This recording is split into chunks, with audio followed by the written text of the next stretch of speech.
DIY washi tape strips are so easy to make, really good fun, but also a great way to save money and make your crafting stash stretch a little bit further. Now, these strips are perfect to create with the new Textures Woodlands papers, but also any other Textures papers you have.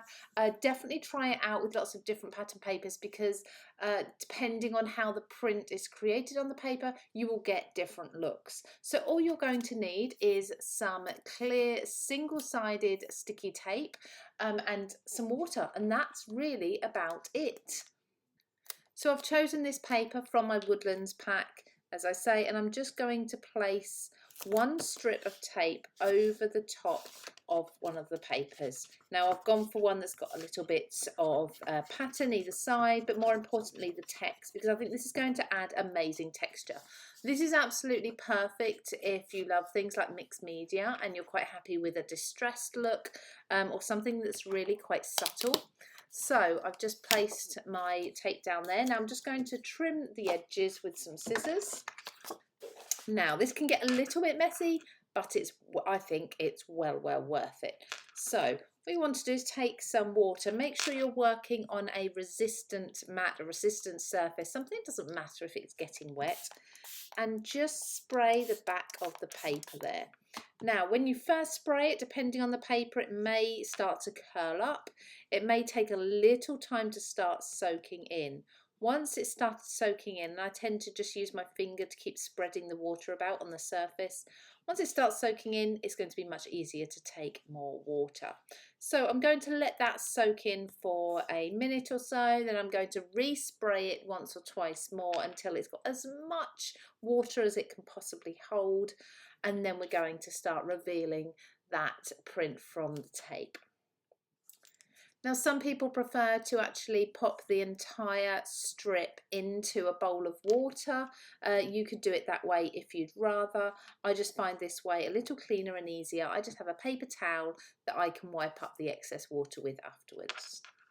Now, as I say, with a piece of kitchen towel to the side, what I'm going to start doing now is just use my finger and I'm going to start rubbing in small circles, and you'll notice that the paper starts to peel back a little bit. You want to be very gentle with this. You only want to be removing the damp paper. If you find there's a dry layer underneath, don't try tearing that off. So we're just rubbing away at the surface of the wet paper for now. And then we're going to re-wet the paper when we've taken off as much as we think we can take off without damaging the print underneath. We'll re-wet that, allow that to sit for a moment or so, and then repeat the process. Now for some papers, you'll find that you're lifting all the layers up within the first go, and others, so you can see here, it's just starting to dry, so it's not really lifting much else up. So we need to add more water. Give it just a minute to soak in. It doesn't take much longer to soak in now because you've kind of broken the surface. And then we can keep working that in. And as you work it in, you get this paper, just sort of the grains sort of pooling underneath your fingers, as you can see there, and peeling, I guess. And eventually you'll start to see that you can see the print through the paper. What's left of the paper starts to become a little translucent.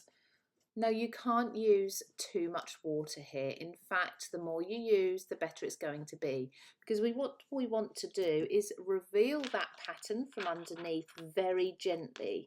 And the more water, the more likely it is that you're not going to peel off the colour. So as I say, work gently, as much water as you can. If you're using a bowl of water rather than spraying it on, just keep popping it back into the bowl for a minute and then repeating.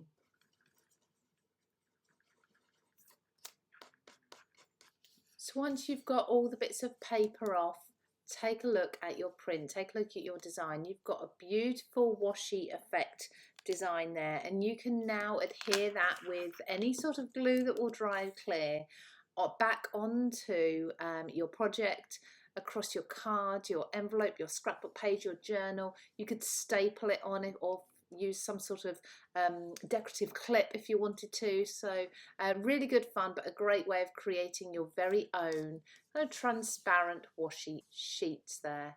So this was created using the Textures Woodlands papers, and you can find these available linked down below.